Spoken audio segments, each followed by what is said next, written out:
Matthieu, chapitre 5. Jésus voit les foules qui sont venues. Il monte sur la montagne. Il s'assoit, et ses disciples viennent auprès de lui. Jésus prend la parole et il les enseigne en disant: Ils sont heureux, ceux qui ont un cœur de pauvre, parce que le royaume des cieux est à eux. Ils sont heureux, ceux qui pleurent, parce que Dieu les consolera. Ils sont heureux, ceux qui sont doux, parce qu'ils recevront la terre comme un don de Dieu. Ils sont heureux, ceux qui ont faim et soif d'obéir à Dieu, parce qu'ils seront satisfaits. Ils sont heureux, ceux qui sont bons pour les autres, parce que Dieu sera bon pour eux. Ils sont heureux, ceux qui ont le cœur pur, parce qu'ils verront Dieu. Ils sont heureux, ceux qui font la paix autour d'eux, parce que Dieu les appellera ses fils. Ils sont heureux, ceux qu'on fait souffrir parce qu'ils obéissent à Dieu. Oui, le royaume des cieux est à eux. Vous êtes heureux quand on vous insulte, quand on vous fait souffrir, quand on dit contre vous toutes sortes de mauvaises paroles et de mensonges à cause de moi. Soyez dans la joie, soyez heureux, parce que Dieu vous prépare une grande récompense.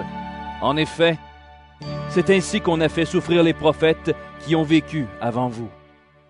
Vous êtes le sel de toute la terre, mais quand le sel perd son goût, comment lui rendre son bon goût? Il ne sert plus à rien. On le jette dehors et les gens marchent dessus. Vous êtes la lumière du monde. Quand une ville est construite sur une montagne, elle ne peut pas être cachée. Et quand on allume une lampe, ce n'est pas pour la mettre sous un seau. Au contraire, on la met bien en haut et elle brille pour tous ceux qui sont dans la maison. De la même façon, votre lumière doit briller devant tout le monde. Alors les autres verront le bien que vous faites. Ils pourront chanter la gloire de votre Père qui est dans les cieux. Ne pensez pas que je suis venu pour supprimer la loi de Moïse ou l'enseignement des prophètes. Je ne suis pas venu pour les supprimer, mais pour leur donner tout leur sens. Je vous le dis, c'est la vérité. Tant que le ciel et la terre dureront, on ne supprimera rien de la loi. On ne supprimera ni la plus petite lettre, ni le plus petit détail, et cela jusqu'à la fin du monde. Supposons ceci. Quelqu'un désobéit à un seul commandement, le plus petit de la loi, et il apprend aux autres à désobéir aussi. Eh bien, cette personne-là sera la plus petite dans le royaume des cieux.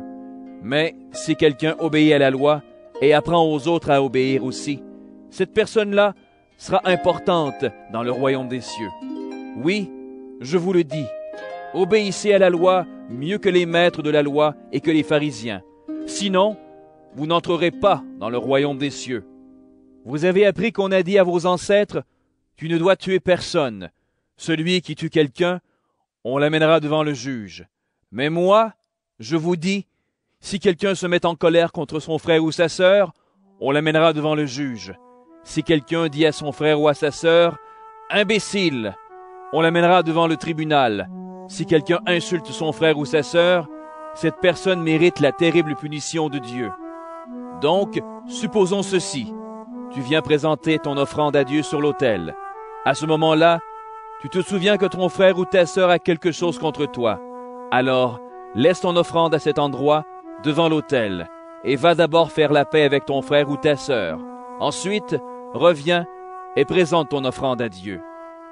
Quand tu es encore sur la route du tribunal avec ton adversaire, mets-toi vite d'accord avec lui.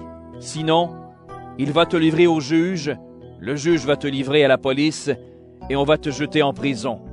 Je te le dis, c'est la vérité. Tu ne sortiras pas de là si tu ne paies pas tout l'argent que tu dois. Vous avez appris qu'on a dit à nos ancêtres, « Ne commets pas d'adultère. » Mais moi, je vous dis, celui qui regarde la femme d'un autre avec envie, celui-là, dans son cœur, a déjà couché avec cette femme.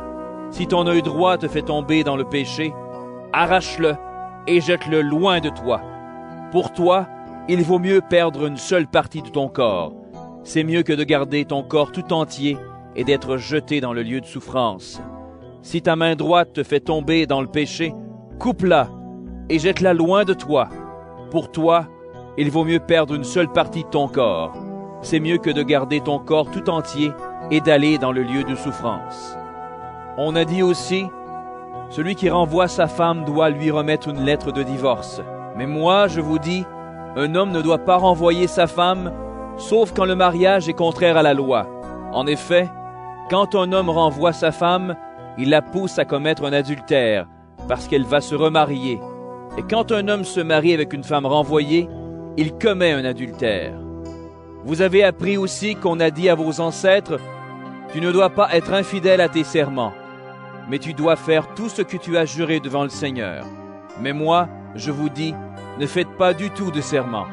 Ne jurez pas par le ciel, parce que c'est là que Dieu habite. Ne jurez pas par la terre, parce que c'est l'endroit où il pose ses pieds. Ne jurez pas par Jérusalem, parce que c'est la ville du grand roi. Et ne jure pas par ta tête, parce que tu ne peux pas rendre un seul cheveu de ta tête blanc ou noir. Dites simplement oui ou non. Ce qu'on dit en plus vient de l'esprit du mal. Vous avez appris qu'on a dit œil pour œil et dent pour dent. Mais moi, je vous dis, si quelqu'un vous fait du mal, ne vous vengez pas. Au contraire, si quelqu'un te frappe sur la joue droite, tends-lui aussi l'autre joue. Si quelqu'un veut te conduire au tribunal pour prendre ta chemise, laisse-lui aussi ton vêtement. Si quelqu'un te force à faire 1 kilomètre à pied, fais-en 2 avec lui. Quand on te demande quelque chose, donne-le. Quand on veut t'emprunter quelque chose, ne tourne pas le dos. Vous avez appris qu'on a dit, tu dois aimer ton prochain et détester ton ennemi. Mais moi, je vous dis, aimez vos ennemis. Priez pour ceux qui vous font souffrir. Alors vous serez vraiment les enfants de votre Père qui est dans les cieux. En effet, il fait lever son soleil sur les méchants et sur les bons. Il fait tomber la pluie sur ceux qui se conduisent bien et sur ceux qui se conduisent mal. Si vous aimez seulement ceux qui vous aiment, quelle récompense est-ce que Dieu va vous donner? Même les employés des impôts font la même chose que vous. Et si vous saluez seulement vos frères et vos sœurs, qu'est-ce que vous faites d'extraordinaire? Même les gens qui ne connaissent pas Dieu font la même chose que vous. Soyez donc parfaits, comme votre Père dans les cieux est parfait.